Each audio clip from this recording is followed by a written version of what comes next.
Welcome to City Life for today's edition, and I can tell you it's a good news, bad news story if you like. Kanita not here today. Mighty Totra got laid down with the bot.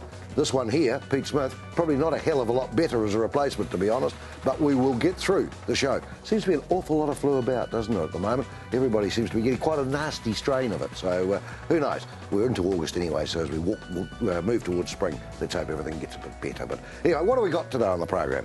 Well, we're going to look at the future of the buildings that are in Christchurch, and buildings, are they being built? That's one of the things we want to tackle today. Now, we meet New Zealand Master Chef Simon Gault. Looking forward to talking to him because I love cooking. Yeah, we get prepared for the whitebaiting season. That's another love of mine, I've got to tell you. But whereabouts will you be able to actually fish for the little fellas? Because the rivers are not that great around Canterbury at the moment. And we talk about a world premiere set in Waipara, which will be interesting, and that's called Netherwood. So quite a variety for you, but first we've got the Honourable Brendan Burns. He's my member for Christchurch Central. Nice to see you, sir. G'day, Pete. How you going? I'm good, thank you. We're going to deviate from the script because I'm allowed to. Good on you. When is the election? November the 26th. Which is how far away, roughly? 4 months. 4 months away. Yeah, it seems a while, doesn't it? But yeah. Well, it'll catch up fast. Okay. And in fact, by the end of this month, we'll be into the formal election period from the last weekend in August. That's when the gloves start to come off. So when does the House rise? No, October the 6th. So the House will continue. The actual, it's 2 periods. There's a 3-month period where actually the campaign expenses begin to accrue, and you'll see the hoardings go up and so on. But the actual formal campaign is generally just about the last month. And we've, of course, got a little interruption happening through the election period. That is the Rugby World Cup. So we're not going to see too much formal campaigning until the last month. Now, I did put it to your esteemed leader, Mr Goff, last time I spoke to him. What would he say to do, win the World Cup or win the election? I think he went with the World Cup. Oh, well, I'd like both. You'd like be greedy. Tell me, you are a list MP or a sitting MP? No, I am the electorate MP for Christchurch Central. Yeah, so if I vote, I'm voting for you. That's basically... Yeah, well, don't forget, you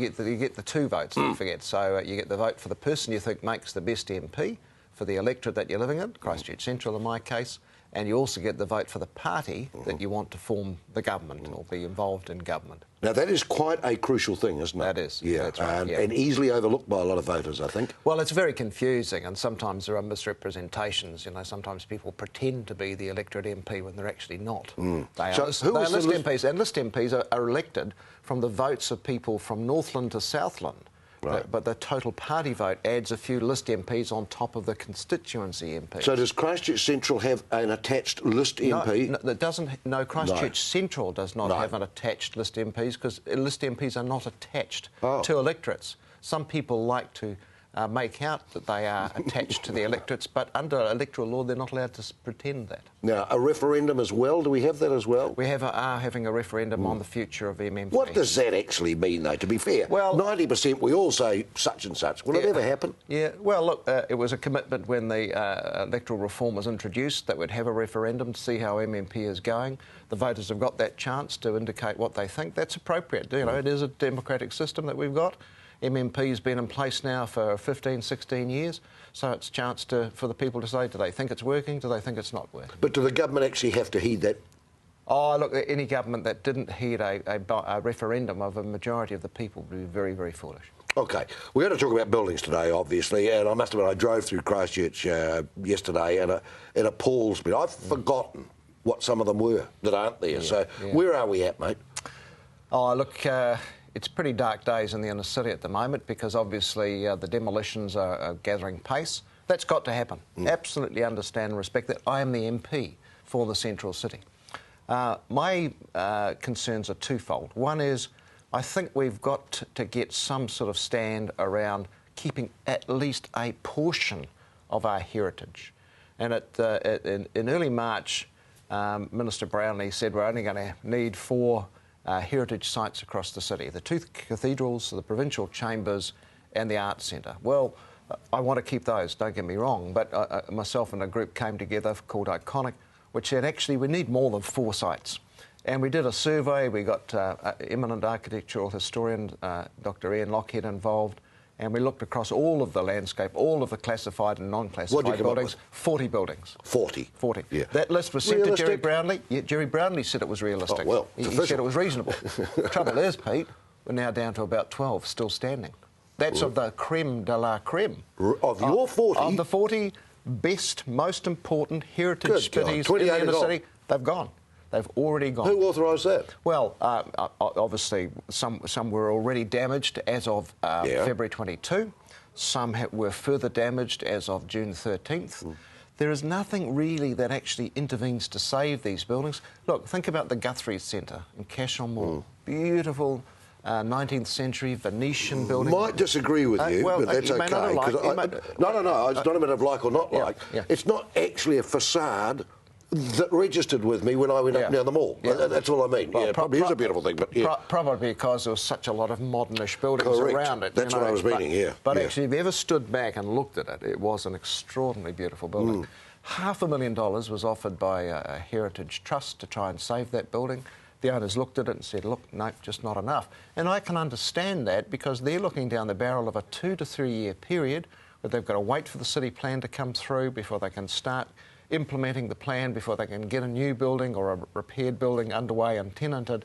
2 to 3 years without the income is one hell of a long time. You can't ask for any business. Too tough. It does. So what do we do? The government's got to come in and say, let's sit down, let's decide what is still standing, let's keep just even a portion of what we've got in terms of the heritage. Have they not done that? No.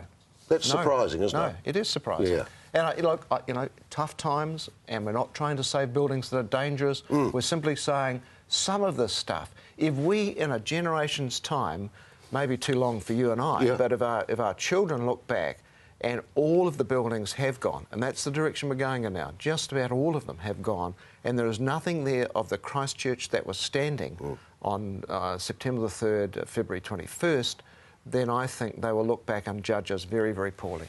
I agree with you, and I think so. This is not a lone campaign, though. You've got support. No. Look, I think most people in Christchurch would say, let's keep something. We can argue about how many, we can argue about how much deserves to be spent on this particular issue, but I think most of us know and love that heritage. Right, who do you attack?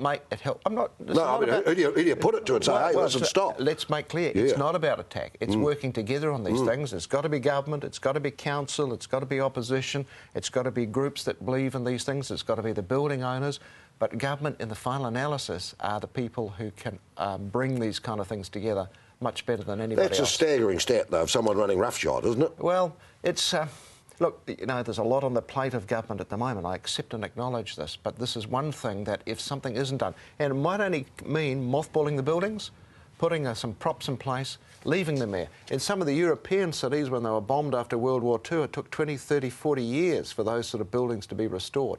I'm not wanting those kind of time frames, but 3, 5, 10-year periods. Speaking of time frames, we'll run out of time, champ. We've got to go, but lovely to see you, my local member. Nice to have you here. Thanks. Okay.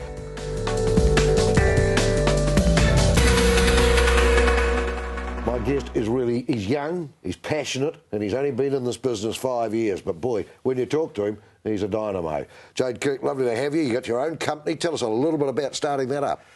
I'm director of Kirk Consulting. We're 5 years old in December. Started from obviously the room at the back of the house, but we now employ about 25 staff and 2 offices. And how old are you? One of the big players. 33. Is that right? You've gone places in a hurry. Yeah, well, so it's we offer high level service, and that's what people want. And we look at engineering in a different light, and people want that, and they keep coming to us for more work. So. Why did Sarah want to hear from you? Sarah, I don't know. It's just through networks. They knew that I've been involved with a lot of buildings in the CBD, a lot of the bigger ones. I've also been quite heavily involved with HSBC, which is obviously one of the new buildings that's still standing and has performed exceptionally well. I'm actually a structural and a geotechnical engineer. I've actually chartered in both, so I have the unique ability to be able to talk both about liquefaction and ground stability issues as well as how it performs with the structure. So it is a whole mixture, isn't it? It is a whole mixture. Yeah. I think one of the sort of shortfalls we do have in New Zealand as a whole, and especially it's something that's been not worked on correctly in Christchurch, is the fact that we haven't put enough attention to ground, into how the geology of our city actually works. We've got very good soils and good conditions, but when we obviously have quakes or ground accelerations, we obviously have very poor soils. Do we know now? We've always, as engineers, we've known for a long time. It's one of these things. I mean, as engineers, we can only tell the public so much, but the public has to listen as well. But can you now pinpoint where to build, where not to build? We can build anywhere. We can build anywhere. It's how much you spend to build in those locations. Right. Liquefiable areas, they can all be rebuilt on, but you need to do land reclaiming, we need to do piling, there's other sort of geotechnical foundation designs and stuff that we have to put into that ground, which means that land's more expensive to develop on. In the past, we essentially just been developing on whatever the land and not necessarily looking, unless it's a bigger building, looking at the geotechnical type hazards, which in this case is liquefaction. Yeah, so pretty much the landscape was just pretty even, wasn't it? Yeah. OK, so what else did you tell Sarah? Tell Sarah? Well, I mean, the correspondence gave you sort of on a lot of... I've had a lot of talks to different parties. Yes. One of the key things is, and that's been coming across in the media a lot, is the fact that we shouldn't be building high-rise. It's actually quite uneducated. It's actually the opposite. If we'd had more high-rise, more modern buildings in this city, we would have possibly had less deaths. Tall buildings are safer. Tall buildings allow us to put the capital into the foundations to mitigate liquefaction, to actually solve these issues of liquefaction. If we built a city of low-rise, two-storey buildings, right, and we had a major event again and everything liquefied, we lose all our buildings again. Yeah, that's fine, but where's the human element in this? Where's the staff that say, I ain't going any higher than 2? It's about education. Yeah, so we build it anyway and hope they'll go up. Well, look at it this way. Christchurch now is going to be the safest city in New Zealand. We've had a major event. All of our old stock, our old buildings, our weak buildings, that as engineers we've been telling people we have to strengthen this. We've been doing it for 30 years and the public won't listen, the people, business owners won't listen, they haven't been developed, so government hasn't been able to legislate to force people to do it. Now, in Christchurch, that's all wiped out. We don't have old buildings. They're gone.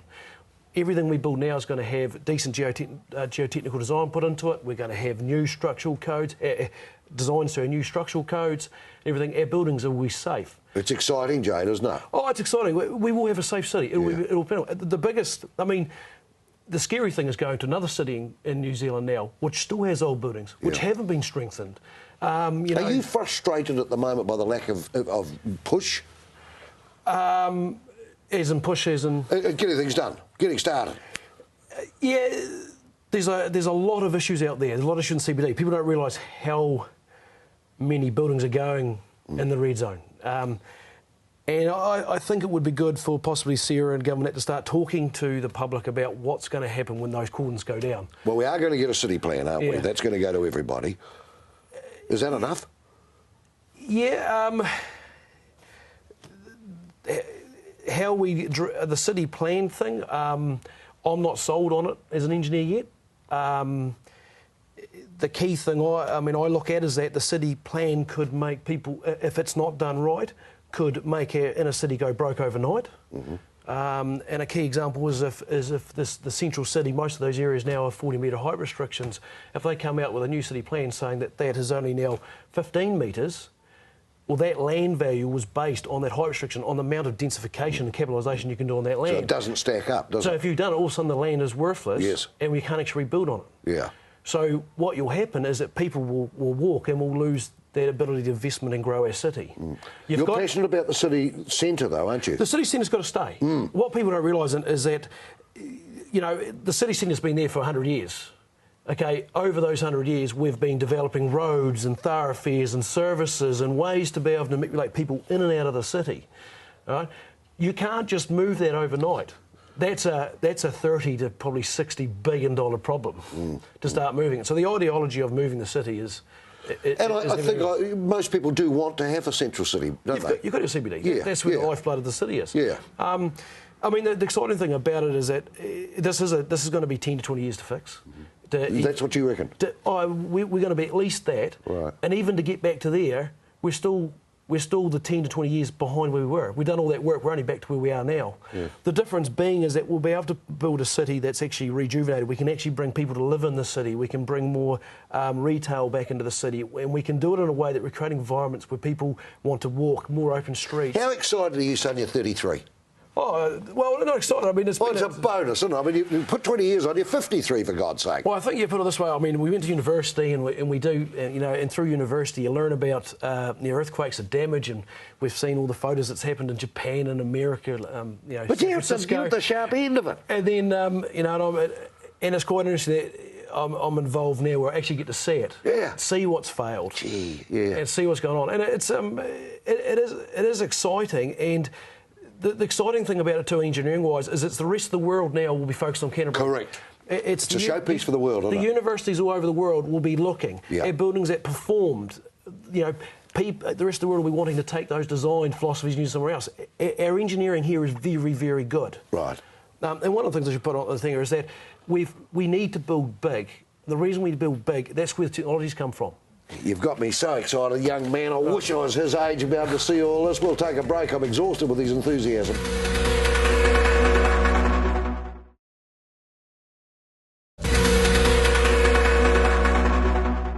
Welcome back to City Life, and we've got Adam Hayward with us, and it's good news. Something is actually going to be held. Well, it was going to be held last year, but the gods decided that we wouldn't have the Body Festival. Adam, how great that you're going to have something happening. Yeah, it's pretty fantastic. I mean, we were 2 weeks out from opening last year, and that would have been our 9th annual festival. And you know, obviously what happened, and now, but it was very, very clear very early on that we needed to come back and we needed to be, you know, bigger and stronger than we had been, you know, previously. Now that's interesting because this is going to be bigger than even the one that was planned for last year. It's our biggest festival to date, and that's due to a number of factors. We always knew it was going to be big because we knew that the Rugby World Cup was planned, so we've built a whole kind of package around the Rugby World Cup as part of the Real New Zealand Festival.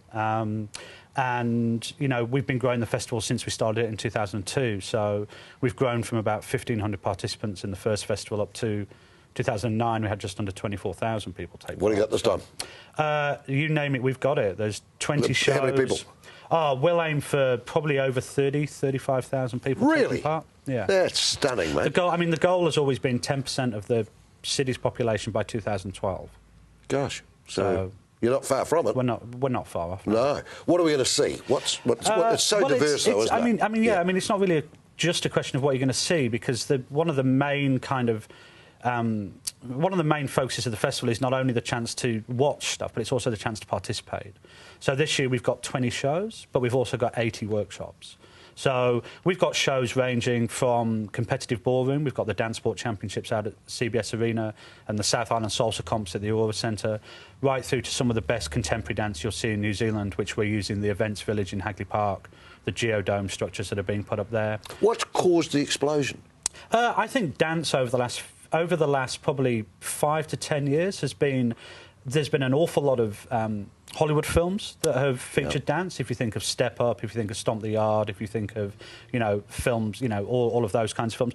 But also we've got to really pay a huge amount of it, you know, thanks to TV shows like So You Think You Can Dance, Dancing with the Stars. I mean, if you look at the TV audiences for shows like Dancing with the Stars, they're huge. So it does have a real tangible spin-off. It absolutely does. And actually what's really good for me in relation to dance is that it's not just about entertainment. It's about increased physical activity, it's about encouraging a healthy lifestyle, and the social aspects well, it can't be anything bad, is it? Can it? Well, no. And it's also, it crosses. We often get asked, what's your demographic? And we go, well, actually, it's everybody. I mean, we've had instances where one of our beautiful tutors, a woman called Mary Stanley Shepherd, who teaches line dancing, her youngest participant in one of our workshops was 5, and her oldest was 93. Amazing, isn't it? So really, there's something. It's definitely a sort of a festival that celebrates dance in all shapes and forms. Is it family as well? Absolutely family oriented. You know, there's you know, it's certainly. I mean, our programme comes out on Monday, so you know, that programme will show the real breadth and depth of what we're offering, and most of it this year is Christchurch. Tell us about the Southern Lights Dance Company. Southern Lights Dance Company is a company we formed 2 years ago. Out of a need to stop the hemorrhaging of a lot of our dancers and choreographers overseas and to other parts of New Zealand. We produce some of the best choreographers and dancers in this city, but because the opportunities haven't necessarily been there in the past, they've tended to migrate. A lot of them come back, but now we've created this company which we started in 2009. 2010, we were halfway through creating the work when September took place, and so we've brought that company back to redo that show. So that'll be 2 nights, 30th of September and the 1st of October in Spectacular. in the park. Yeah, really, and international as well, as celebrating the best New Zealand dancers and the best New Zealand and international choreography. You're linked up with a couple of charities too, which I think is great. Yeah, this year we've really been forging some really strong relationships with the Heart Foundation, the Mental Health Foundation. So the Heart Foundation through their Know Your Numbers, which is the scary reveal your true heart age as opposed to your actual age, and the Mental Health Foundation through their 5 Ways to Wellbeing and specifically Be Active. So it's really good that they're getting on board, seeing that how dance can deliver their key messages, but also how we can then give something back by, we're going to do we have a concept called speed dancing, which is speed dating with dance, where you try a whole bunch of different dance styles in a very short period of time.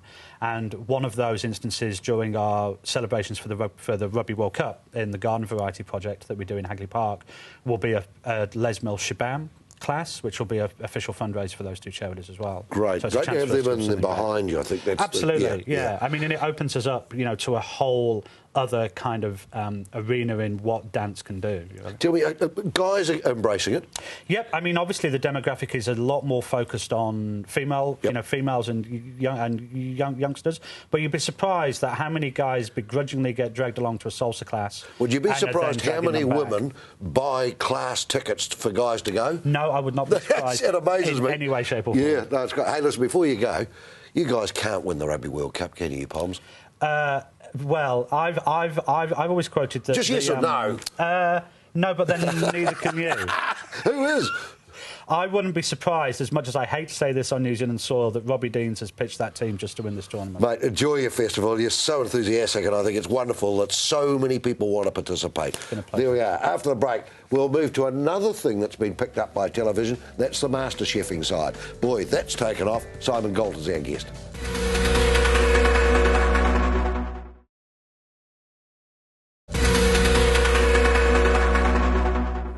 There's no doubt about it. When you get to actually present this program, you certainly meet the rich and famous, don't they? And I've actually been quite rude to my guest now because I watched him do Intrepid Journey, and I thought, why would anybody with so much talent give up their lives to do that? But Simon Gault's with me. Simon, what brings you to Christchurch? Why are you here, mate? Well, I've been with Westfield doing a road show called Entertainment. So, you know, anybody can go along to a demonstration and watch food being cooked, and sometimes a bit like paint drying, isn't it? Yeah. So I've been doing entertainment. So we've done some crazy things at Westfield and Riccarton. You know, I had people tasting mandarin cheesels, and when they eat the mandarin cheesels, they blow smoke out their nose. I've used liquid nitrogen to make, you know, a gazpacho, which is a traditional Spanish soup, into a sorbet that goes on top of a crab salad. But then I've taught them how to make really quickly and easily, like a crumpet bread that you can make literally in 10 minutes. A great dip, how to make crepes, how to make crepe Suzettes. And most people go, crepe Suzettes, you know, that's that fancy crepe with the orange sauce over the top. But I'm making it simple for them so they can take my 5% magic that I'm always trying to strive to put on a plate. They can take it at home and do that. And Westfield's come to the foreplay because they're all about families, you know, and getting people together into their stores. It's not just about going shopping. And as far it's an event, isn't it, to come to them all, you know, to be looking at things. Yeah, come along to some entertainment. So this one's gone really well, but it's not just a one-off. You're away. Yeah, we're on a road show around Hamilton, Wellington, Auckland, Christchurch. It's been absolutely fantastic to kick it off. And Riccarton, and I'm so happy to be in Christchurch. So I raised $112,500 for Christchurch in my restaurant Euro in Auckland, which I Congratulations, mate. Yeah, congratulations. But let's just talk about this. What is the fascination New Zealanders now have with chefing? Well, food TV's come alive, hasn't it? And, you know, now younger children have embraced food, have embraced cooking. And New Zealand will be a different place in 10 years' time because now these children are watching TV. They want to get into the kitchen. You know, I see children in the airport or wherever and they run up and they want an autograph, they want a photograph because they've seen me on MasterChef. And, you know, they're so excited. But shortly followed by their parents saying, I hate you. And I'm like, why do you hate me? And they say, well, every time we put a plate of food in front of our children, now they move it around and they have a good look at it. And then they tend to say, I think you might be going home. So it's changed the way people think. And it's almost a bit retro, though, isn't it? You know, people used to cook. People used to do their own baking, used to do their own preparation. So it's a bit of a spin round, isn't it? Absolutely. People are cooking again and they're looking to do something a little different. And they're also still dining out.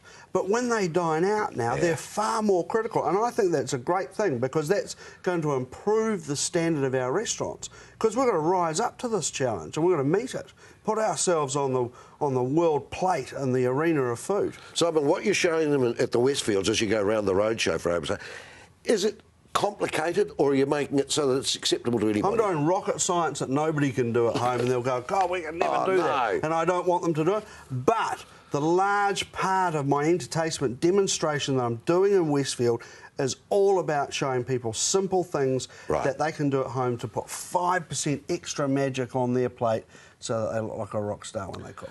Because I must admit, I love cooking and I do an awful lot of it, but some recipe books intimidate me. You know, I think, God, where would I find all this stuff that I've got to start, you know, let alone make the dish? So, you know, I think I need a little bit of help somewhere. Yeah, well, Westfield had given away a lot of my cookbooks and somebody came up to me today and opened the cookbook and said, I can never make that.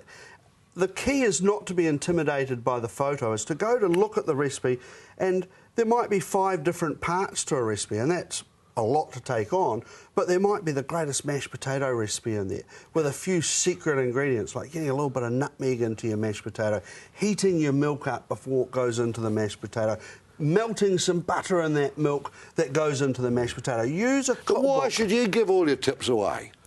Come on, it's you know, want everybody you had 50 to cook years well. getting to the stand and you're going to give it away to them. No, I'm not that up myself. But I think that nobody should have my recipes. It's about sharing and it's about people cooking well and getting those little tips. And you must get a buzz, because it's a performance, it's a show, you must get a buzz with the audience reaction, do you? Love it. Yeah. Love it when an audience reacts and gets excited. And that's all about doing something a little bit different, isn't it? Yes. And showing them something. You know, you can take some flour, some baking soda and some buttermilk, all things you can buy at any Westfield supermarket, and make a crumpet bread at home yourself, like you buy crumpet bread. And it's fresh, you could throw some semi-dried tomatoes in there. That excites people to think that they can make something so great but so easy. And the sense of achievement that I did it. Absolutely. Yeah, that's a huge part, isn't it? And, you know, food is like putting your heart on a plate. You know, if you paint a painting and invite all your friends round and you unveil it and say, what do you think? And they go, oh, that's a bit bloody awful. You know, your soul destroyed, eh? It's the same when I put a plate of food out to a customer in a restaurant. I want them to love it. I'm putting my heart on a plate. And when we cook at home, that's what we should be doing too, and I think most people do. So that's the message at Westfield you're sending out. Hey, it can be done, it can be fun, and you can actually be good at it. Without a doubt. And it's all about family and sharing and my family with food, and that's what Westfield's about. It's about bringing people together to experience some entertainment. Great to have you. My man, he looks pretty good after an incredible journey as well. So Westfield, well done. And I know, you've only got to look at him, Simon's loving every minute of it.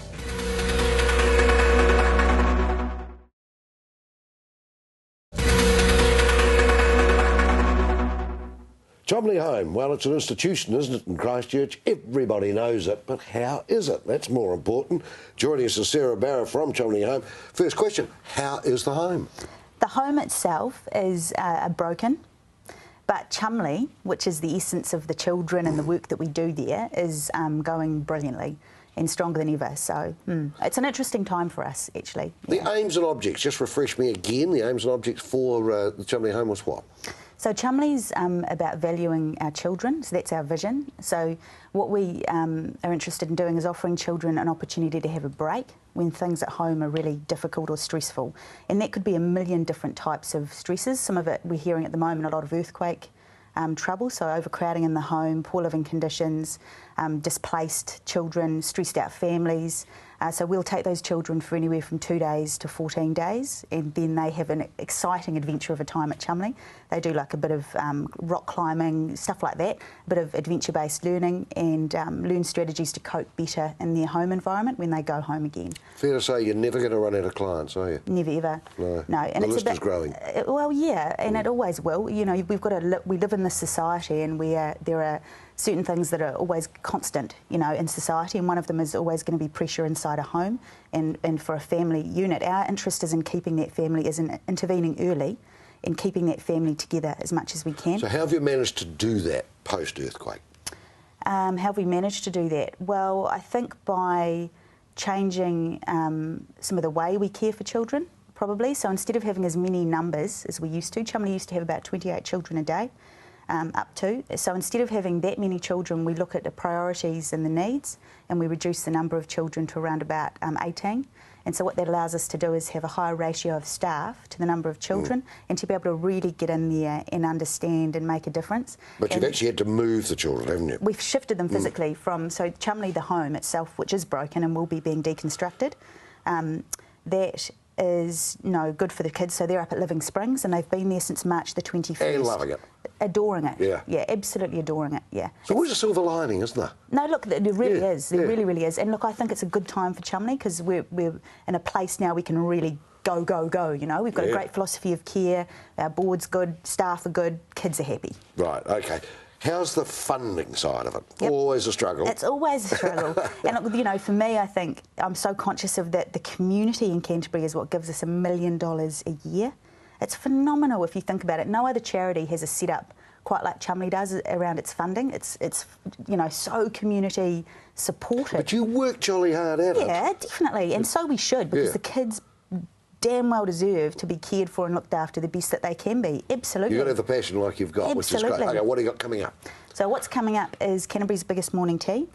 So it's a really cool event. You know, this is our 11th year running it, and it's held between the 15th and 19th of August. Right. And all you have to do, easy peasy, is you invite your friends, your family, your colleagues, clients, whoever it is, to come and have morning tea. And you could even have afternoon tea, lunch, drinks or dinner, however you want to do it, over a period of a week. And they turn up, you provide them a drink and something to eat, like a scone and a cup of tea, and they give you a gold coin donation or whatever, and it all comes to Cholmondeley. Right. Even I can understand that. Easy. Ball, Rotary Ball. Yes, this is another good one. It's a stunner. It is. So this is the 3rd of September this year, 7:30 p.m. out at the Air Force Museum. 3rd of September. Yes. Yeah. How do they get tickets?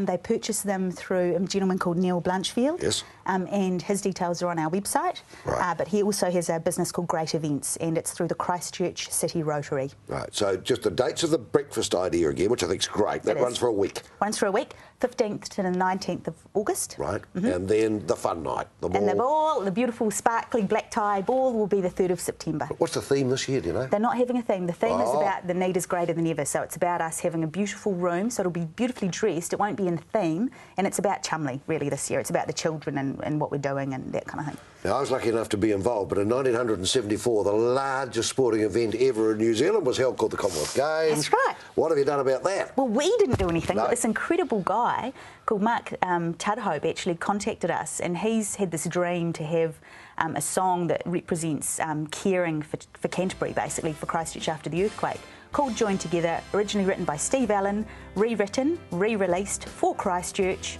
and it's a stunner, and it's for sale on iTunes. All the proceeds come to Cholmondeley. So you buy it, sorry? Buy it on iTunes. iTunes, yep. OK. And details again are on our website. Right. But really, really worth getting Web behind. detail? www.cholmondeley.org.nz. Simple as. OK, so there's 3 good reasons to visit that, if not more. Heaps of good reasons. Yeah, Sarah, great to have you with us as we go out to Join Together. Thank you.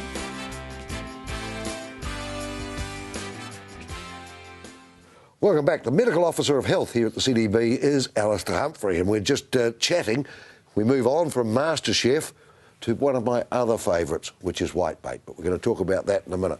Alistair, welcome. Can I just start on a very sad note? I had to attend a funeral on Tuesday of a very well-known businessman in Christchurch, started Spagalimi's, funnily enough, the pizza parlours that are well-known, and he was in an induced coma for 7 days and died of Legionnaire's disease. And it's been attributed to BioBlend, which he spread around his property. Now, that seems to me a very tragic death that should be avoidable. It is avoidable, yes. It's one of those that we do consider avoidable. And, people do need to be aware of the risks of potting mix, of compost. Because the subject we're going to talk about is white baiting, which has a season, and I really think the likes of manure and potting mix has a season, doesn't it? That's right, and it's about to start. Yes. And we are starting a campaign this year in Canterbury to promote the use of masks. We'll be providing free masks for people who are buying potting mix. Really, it's so that they understand the risks. The masks will be given to them. We hope people will use the masks. But also we hope people will take heed of the other things you should do, which is damp down the compost so that you don't get dust spreading around. Before you spread it? Or? That's right, but keep it nice and moist. Open bags in open areas rather than in... People think, well, I'll do my potting in my potting shed, and then they open the bag and the dust comes out and it's a risk. Right. See, the problem I would have thought that Jimmy Lysart had was that he probably went to one of those big dumpers, where the bulldozer thing drops the dump in the truck. Well, there would be no warning or masks or whatever with the product. I know if you buy a bag it tells you, but I just think perhaps we need to tidy that area up. Is it quite common? Is it prevalent? We've had an increase in figures over the last few years. Some of that is because we're diagnosing it more early. But some of it seems to be because perhaps there are more gardeners, perhaps we've slightly warmer springtime, it's meaning that we're getting a little bit more... So buyer be warned, that's basically what we're saying. Let's get on to my beloved whitebait. We're going to have to be a little bit more careful this year, are we, due to what's happened to the streams and rivers? Well, it's the same as last year, really. Last year, towards the end of the whitebaiting season, September the 4th onwards, after the earthquake, our rivers around Canterbury, on this side of the hill anyway, were contaminated. They are still contaminated in the Avon and the Heathcote because of the February the 22nd earthquake. So that means what to a whitebaiter? That means don't get your whitebait from the Avon or Heathcote rivers. Will they be closed to whitebaiting? What happens? How will people know? Effectively, what we will do is, at the moment, we are telling people not to whitebait from the Avon and Heathcote. We will be keeping an eye on people if they persist and if they continue to whitebait in those areas and sell the whitebait, because we never know when we buy it. No. We'll be asking CERA to declare it as something that shouldn't happen in the way that the Medical Officer of Health did under the Civil Defence Emergency Act last year, and the police will move those people on. Right. OK, but it's not the end of the world, is it? There are going to be some safe areas that you can whitebait. Absolutely. It's only the Avon and Heathcote we're talking about. So all those other rivers, there are no sewage discharges into them, so they are safe. But there are still sewage discharges into both the Avon and the Heathcote, so they are risky. And we're not talking about just a little bit of a tummy bug here. We're talking about serious illnesses like hepatitis, like kidney failure. You can get very serious illnesses from human contamination. It's been a high-profile week, the meningitis that took Bill Perry's life. Yeah. What is that? Meningitis, it's a bacteria which many of us carry, up to about 10% of the population carry a meningococcal germ in their throat without ever knowing about it at some stage. And sometimes it spontaneously becomes more pathological. But it's also... you can catch it off other people.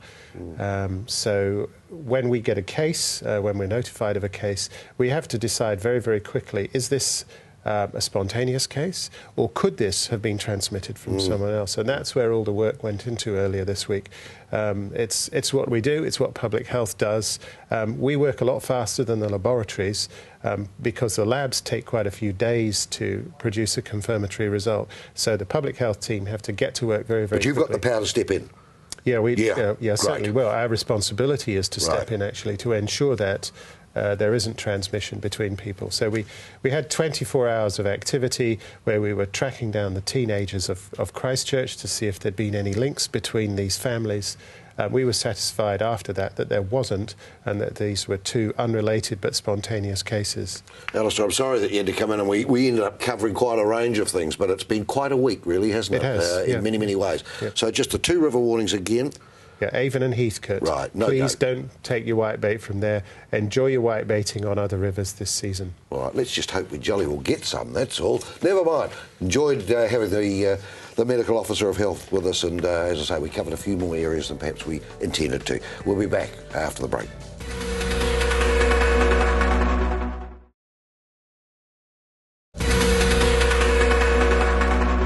Welcome back. My favourite man's here, my fitness guru. You know, really works for me. Bevan, how are you, boy? I'm good, mate. Yourself? Why are you late? Well, what happened was, I'll tell you the story, because Right, okay. I've got a road bike, and I was coming home from a drive the other day on a road bike, and I had a bump in the road, and my road bike fell off the car and snapped in half.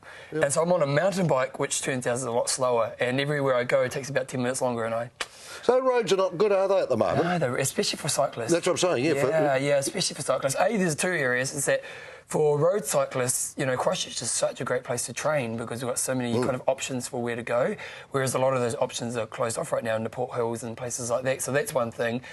B, the roads just in general aren't that safe because there's so many bumps and things, and so you've got to make sure you're gripping tight on the bike and stuff. And C, cars are a bit more cautious of their own driving around bumps, so they kind of just move. So you've got to be ultra aware on the bike right now. Now, what I'm going to say to you, does that mean that that's an excuse to opt out? No. No, we can't do it because the roads are no good. No. I just think as a cyclist, you've always got to be ultra aware anyway.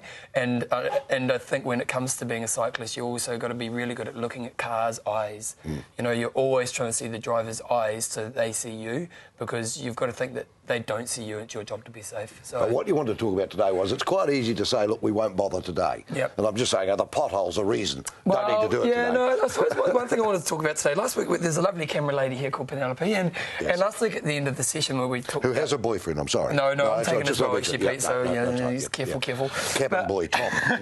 But at the end of the session, she was just saying how busy she is right now. She's not even getting time in to go to the gym, and she's struggling to just get her own gym time in. And it made me think about when we get busy, how the first thing we drop is often the thing that's really important to us. If you know what I mean? Like, do exactly you know, that. suddenly other people want your demand, your Correct. time, so it can be work, it can be family, it can be other things. And often the first thing that we drop in our life is the thing that's actually really valuable for us and I really used to healthy walk for an us. hour every morning. Okay, tell me about Since this moth-eaten CTV got busy, and we all got busy, I haven't been for 5 weeks. Okay, so you're fine. Yeah, I'm one of them. Yeah. So in this situation, because this new stress and this new demands of the role you have in this place has made you lose something that you actually feel is very valuable. And I do miss it. Yeah, totally. Yeah. And what do you miss from doing it? Oh, I think just getting out. Just my time, my space, my thoughts. Yep. Yeah. So there's a mental side of it. Yes. So there's that kind of just being out in the outdoors, your own time to have some refreshing thought and stuff like that, and also the physical of actually spending an hour getting out the doors, and I'm sure in yourself you're probably thinking, oh, I should be doing this. And mate, I've got the flu now. Why? Wow. Because I'm not doing it. Well, maybe. I don't know if that's the reason you have No, well, I think it doesn't help. But that's where it's really interesting. I find this, we often in life that we get these demands, and we know that the thing that is really good for us. Like, you know, going through our walk each day, there's real value for you in doing this. But often that's the first thing we drop. And so the question then becomes is, how can we make sure that doesn't become the first thing we drop? And then maybe we go, okay, well, this is a priority one thing in my life. That for me, exercise is one of those things. I meditate every day. So for me, meditation is one of those things that no matter what, I won't drop it. So if someone says, can you do this? Well, yes, but it means I still do meditation first. And I think we've got to really look at those things. So it's a time management thing, isn't it? Yeah, it really is. But it's about prioritising that time, you know. And really, putting you somewhere. Yeah, and you first. And I think the thing is is that there's always things that are going to take your time. There's always demands. There's always things that, you know, we're all busy, and there's always demands wanting us. Excuses are easy, effort's different. And so it's like, well, you can keep that one. It's quite good. I'll write it down.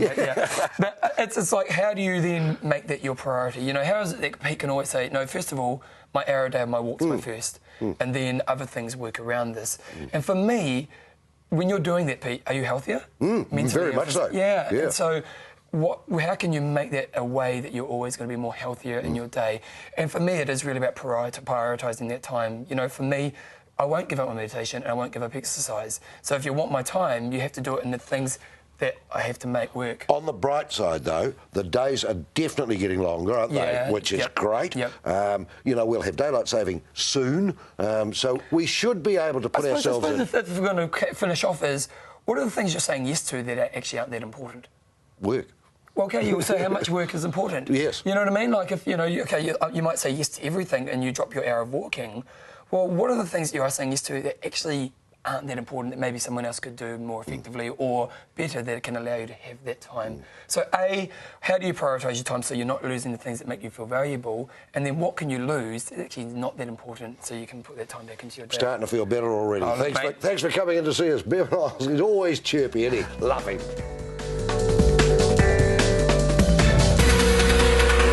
It makes getting up in the morning just that much worthwhile when I can actually fill in and do a world film premiere.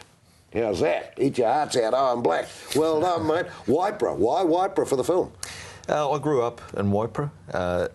Went to school in Christchurch, then moved up to my father's farm in Waipara and played rugby up there. And always sort of felt I'd like to bring something back there, you know, make a movie there. And it's just such a great location. Where did the filmmaking come from from you? Where was that from? I got into acting first. I did my first play at the Repertory Theatre under Kilmore. Yeah. And, Can you remember what it was? It was, yes, it was a musical called Making It Big. And you've made it big, mate. Oh, ish.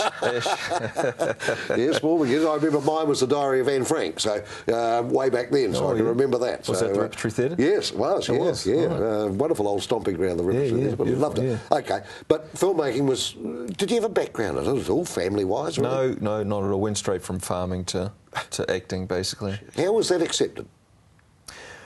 Oh, it was accepted as a bit of a hobby at first, but then when I took it seriously and moved up to Auckland to train as an actor, I think people realised I was serious, and my family's always been very supportive. Now, I've got a terrible confession to make to you too. I know you had a fabulous role in Shortland Street. I've never watched it because I'm a Coronation Street man. I'm sorry. I've just got to come out of the closet and tell you. I'm a Coro man, but Shortland Street, it is huge, isn't it? Yes. Yeah. And that would have really established you? Absolutely, and I don't think we could have made this film that we've made if I hadn't been on Shortland Street. Yeah. Just establishes you as a personality, I suppose. When you're talking to people and trying to get them involved in the project, they know who you are and they're more likely to want to get involved. When did you start the search for money? Oh, we started way back in. Well, we conceived the idea for the film early 2009, and so straight away we started work on the script, started working on looking for sponsorship straight away. 2009 November, we came down for Show Week. We didn't have a script, but that was our first major push to try and find money from the region. We wanted to make it a real Canterbury film. So we were looking for Canterbury supporters and investors, and the response was incredible. Great, yeah, really? Absolutely. Oh, yeah. well done, yeah. So it's a completely independent film, funded almost exclusively by Canterbury people, which is pretty exciting. Yeah, it's a 90-minute, huh? Yeah. It's not a short film. It's a feature film. It's a feature film, Yep, yeah, that's okay. right. Involving approximately how many people? Oh, that's a good question. It wasn't a huge cast, and not a huge crew per se. I don't know. I suppose we had about 20 people. Yeah. So what's at any one time? What's it about? Paint the picture for us. What do we have to go and see it for? Well, it's a. I think it's a unique New Zealand film in the fact that it's a western. It's a modern western set in rural New Zealand. So it's not a cowboy film, but it's a western genre. You know, you got the stranger wandering on into town, and there's this dispute over land. It's all testosterone and all that, and this mysterious woman in the forest, and there's a big like shootout essentially at the end. Yeah. Really? So it's a classic western set in a very uniquely New Zealand. And you're obviously very proud of the way it's come out. Yes, we're very excited by the way it looks. Yeah, right. absolutely. When do we get our teeth into it, champ? Well, it's featuring in the New Zealand Film Festival, playing in Christchurch at Northland Hoyts. The festival starts on the 11th. We've got our screenings on the 16th and 17th. We've got 3 screenings, but the first one's sold out on the 16th. Which is really encouraging. Which is great, yeah. So we have 2 more screenings on the 17th, one at 3:45, I believe, in the afternoon, and one at 8:15. Where could it potentially go, Owen? Oh, we've got some pretty big ideas where we want to take it. We definitely want to take it international. We think it's the right, a good enough quality to take overseas. And we think it'll be accessible to a So have you got a film festival lined up, or a place that you would... We haven't. Yeah, we've been focusing on getting it up and running here, and then from there on, we're looking at doing a tour around New Zealand potentially. See, we shouldn't really be surprised, should we? New Zealanders are pretty bloody good at this. Oh, yeah, absolutely. Everyone thought, oh, here's Owen Black, a freak. But when you think about it, we've got a real pedigree in filmmaking, haven't we? Absolutely, yeah. Why shouldn't you be one? Well, that's right. Yeah. And enjoy the success of it. You know, I think that's really what we hope for.